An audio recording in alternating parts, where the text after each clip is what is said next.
local election matters. It gives you a say on important issues that affect you. Everything from roads and recycling in your area to education and climate change. So how exactly do you vote? And how can you become eligible to vote to start with? You may think that you don't want to vote now, but if an issue comes up that you want to have your say on, if you're on the register, you'll have the chance to vote on it. Remember, registering to vote doesn't mean you have to, it just means you can if you want to. It's easier than you think, and you don't need to take any time out to go to a polling station on election day. You can do it by post if you prefer. All you need to do is fill in a form, sign it, and send it to your local electoral registration office. When it's time to vote, they will send you your postal voting form. As long as they arrive by the appropriate date, postal votes returned by post or those hand-delivered to the office get scanned. The software system then identifies statements where the signature and the date of birth do not match those on the electoral register. Invalid statements are shown to candidates and agents, and the returning officer or deputy will adjudicate any mismatches. The returning officer is the person who has the overall responsibility for the conduct of elections and is an officer of the council who is appointed under the Representation of the People Act 1983. Although appointed by the council, the role of returning officer is separate from their duties as an employee of the council. They are responsible for a whole range of things: the nomination process for candidates and political parties, smooth running of polling stations, the preparation of all the ballot papers, and the actual count and declaration of results. So let's look at how you vote in a polling station. This year, almost 30,000 people have applied for a postal vote. That means that 110,000 people need to visit their local polling stations. Polling stations are located in schools, community centres, church halls, or in this case, a pub. When you arrive at the polling station, staff will check that you're on the register and hand you a ballot paper. Emma Smith, 25 Tower Drive. You'll then go to the voting booth where you'll mark your ballot paper in private with a cross against the name of the candidate that you want to vote for. I said in private.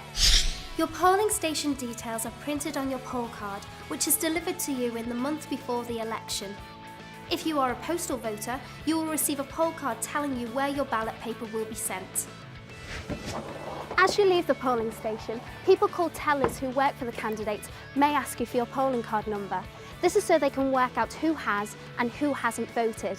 They're not allowed to ask you how you voted or to influence you on your way in to vote. This is where the election result will be announced. As you can see, the hall's empty at the moment, but later it will be filled with press, public and candidates, all eagerly awaiting the result. So as you've now seen, voting in your local election is not only easy, it's a chance for you to influence how your town is run. With this in mind, we asked people about their voting experiences, and here's what some of them had to say. How many times have you voted? I voted for the 2 times. First in the local elections and the second time in the general elections. The reason why I decided to vote this year, I know that there was a lot of controversy over this coming election, and I just wanted to make sure that my voice and my opinion mattered. Do you find it easier to complete a postal vote, or do you still continue to visit a polling station? No, I use the postal vote because I think it's very important that we vote. So if I'm out of the country on holiday or I can't get there, I think it's very, very important that we learn how to do this as you're getting older and making sure that you have your vote. So you always will do if you have your postal vote set up. I've never had to contact the council at all. I've always found that everything on the forms were correct, and this procedure was very, very simple and very easy to fill in the forms. My first voting experience was excellent. I really enjoyed it.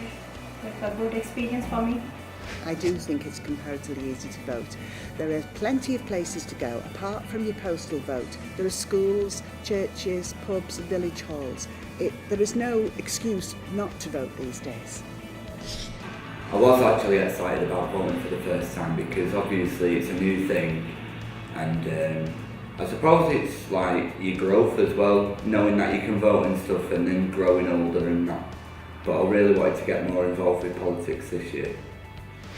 Over the years, women have fought to have this vote, and I think women should carry on fighting to make sure it's a better place for our children, to make sure that your vote counts. Vote. I felt good after voting, knowing that my voice was going to be heard. That's not important for only ethnic minorities. It's important for all the journal, for all women and for all men to cast their vote, because it's important for democracy. It can help you to make a change in society. Voting allows you to influence how the council deals with issues that affect you.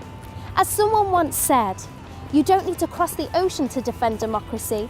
You merely need to cross the street and vote in your local election